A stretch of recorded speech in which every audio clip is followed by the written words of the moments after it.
What can you do with two lights? Just two.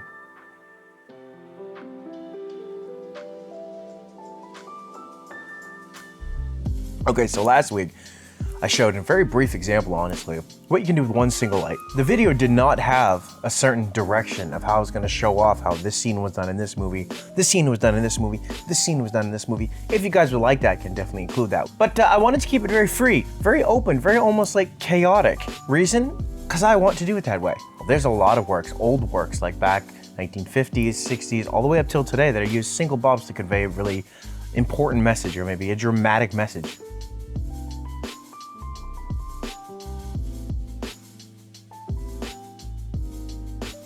But what can you do with two lights? Not only can the message be changed, which you don't necessarily have to have two lights to convey a different message than what you could do with just one light, feeling like you're limited because you're not. But with two lights, you can very, very, very drastically change the scene and make things pop out in ways that maybe you didn't think you could before. You'll probably notice that this bulb is a hair warmer than that bulb. A lot of people argue the point of make sure all the bulbs are, make sure all the light sources are like the same light, which where a light meter comes in, and a light meter can even out like the temps and the exposure settings, and make sure the light and the how much it's affecting the scene, make sure your shots are exposed correctly. But that's neither here nor there. You don't need it, and that's not what we're talking about. Two lights. So this is the scene I have set up here. I like this. I like the look of it. It conveys what I want. It brings attention to a certain thing. This light keeps this side of me kind of cut out from the back so it doesn't look like my shoulder blends into the black. It keeps me so I am the focus. I am the focal point of the attention. But what would happen if we move the light around? What type of different effects could we get? Let's experiment. Take this light, bring it over,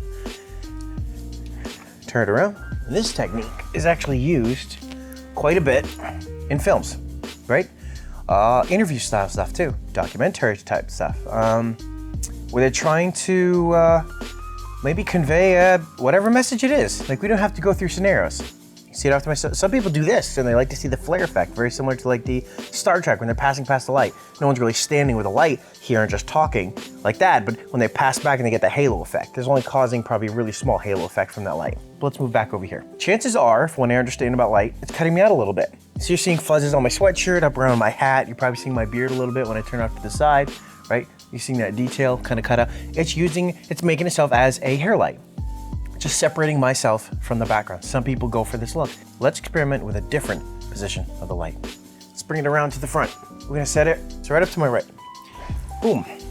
So what do we got? Probably lit up a little bit more. It's probably more detail. You can probably see my eyes a little bit better. There might be a bit of a shadow here. Some people go for this. Some people want more detail. Does it work? Does it not? This is your call. I can't express how beautiful it is to be a creative because you get to decide every single factor, unless of course like you're working for a client and they want a look. But again, it's their vision. So again, it's still a creative thing. It just happens not to be yours. How does this look? Is it your thing? Maybe, maybe not. Let's try a couple more. So we're gonna take this light, I'm gonna put it directly in front of me. So what's probably happening now, and what probably happened with the bulb when it was over there, or the light that was over there, is it's creating detail in my eyes. See that? Hold my eyes still for a second.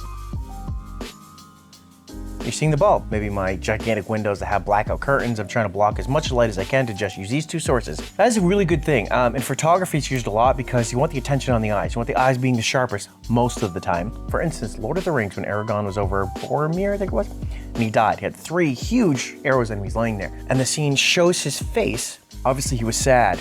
And of course, he was worried. And he was gonna be losing a friend. And they masked around his eyes.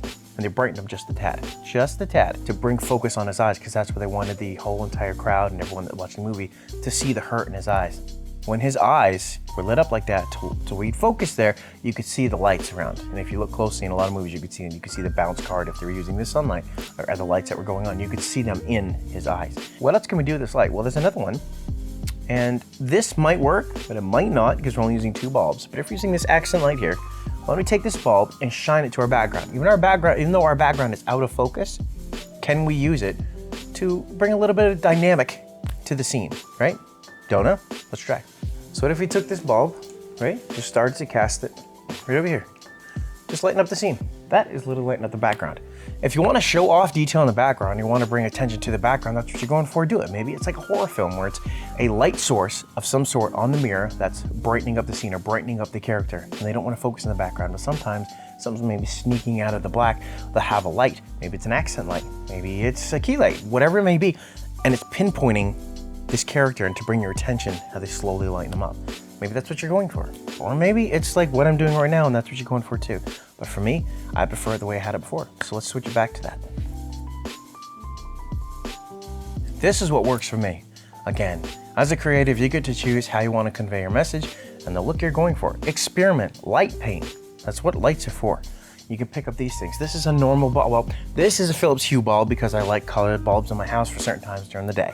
But a simple, soft, warm bulb, you know, $3-4 or whatever at Walmart, just put it in a normal lamp. You don't need this guy. This is a little guy that I built because we like that kind of stuff here, right? But you don't have to have that. You can get some crazy, incredible shots. If you guys like this vid, thumbs up, subscribe, bring other friends to see this. We're just gonna be going through all of this crazy stuff that I use. Is it gonna be absolutely technical? No. Some of the stuff will be very technical, but other stuff is no, because as a creative mind and someone that's creative and you live for film, you live for photography, you live for a vision, your own vision, and there is no certain rhetoric you have to stick to. It's all on what you decide. Hope to catch you guys next week.